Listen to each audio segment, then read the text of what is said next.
Well, it looks like everything I said in the first part of this video, please watch that, I'll put a link, is true. And the rabbit hole goes deeper with Artemisia Gentileschi. It seems that Artemisia Gentileschi was part of a marketing scam created by her father's workshop, Orazio. So Orazio Gentileschi was the main painter. He was her father. He had a workshop. It employed his sons and it employed his daughter. He trained his daughter to paint. Now, Orazio Gentileschi was protected by the Medici family. The Medici family collected Kabbalistic texts. In the Kabbalah, women are given a higher status. And we find out that every single door to every aristocrat in Europe was opened to Artemisia Gentileschi. So she was not repressed at all. She was actually over-promoted, and she was paid high prices for her paintings because she was a woman in her time. So all this narrative that she was a repressed woman is actually fake. In her own time, she was promoted for being a woman. And this is where the scam started. Because it seems that Artemisia Gentileschi could not paint large paintings by herself. And it seems like her large paintings are actually collaborations with men. So men actually helped her paint her large paintings. First, when she was with her father in her father's workshop, her father was involved in painting her large paintings, helped her, and these were then sold to the court in England. And also, her brother helped her. Then when she left her father's workshop, she moved to Naples. So you probably have a very small amount of paintings which are actually by her hand. And those paintings show that she was a mediocre painter. But she had all these contracts from rich aristocrats, the ruling elite. And so what she did is she hired male painters to collaborate and paint her large paintings in Naples. This is a fact. So throughout her whole career, she had male help painting her paintings, especially her large paintings. Even though, to me, her paintings are mediocre, a mediocre Baroque painter.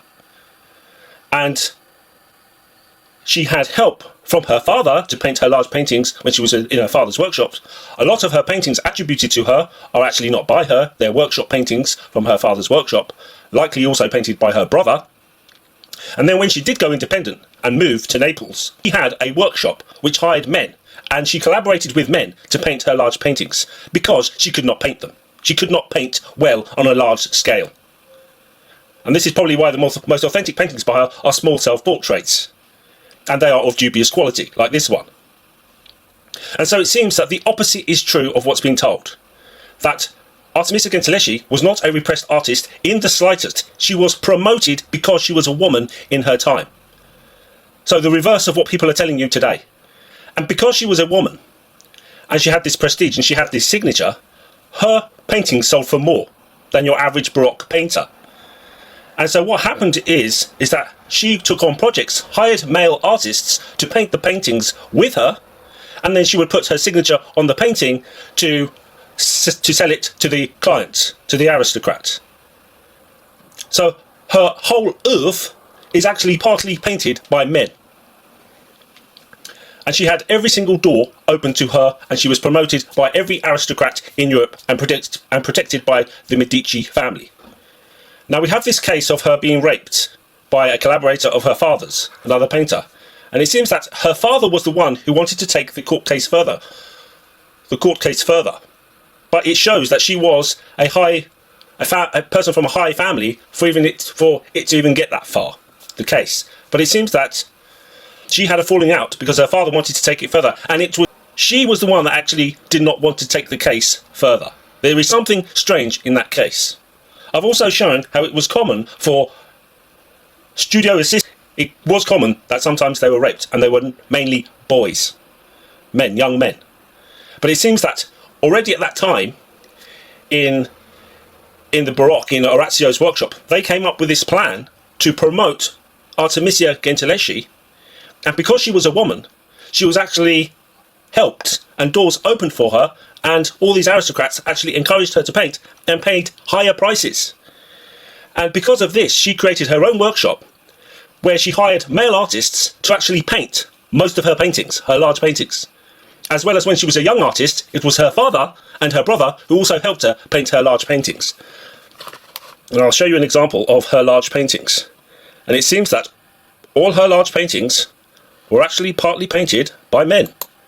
So all these paintings, which are supposedly symbols of feminism, remember, feminism is a creation of the modern world.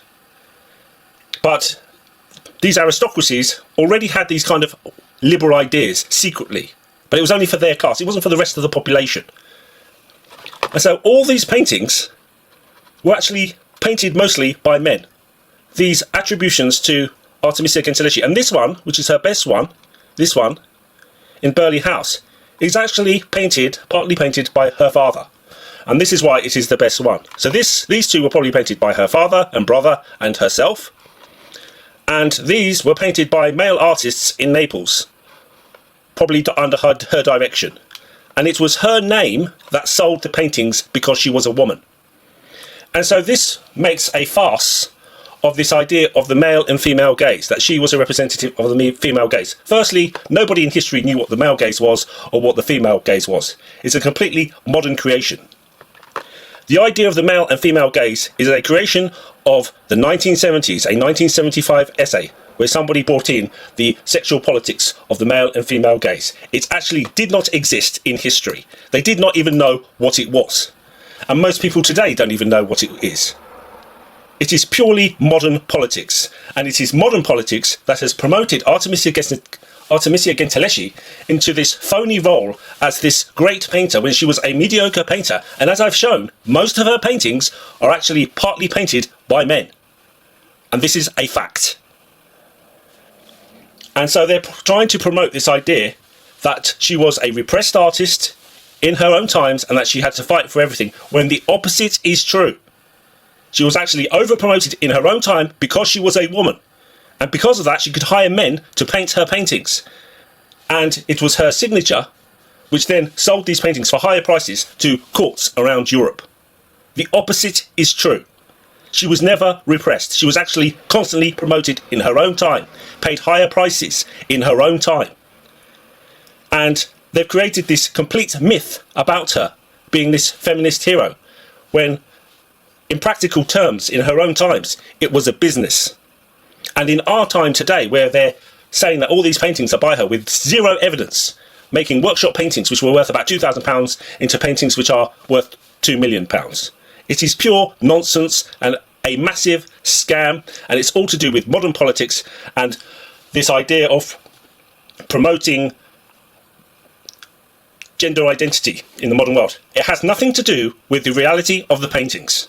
Thank you.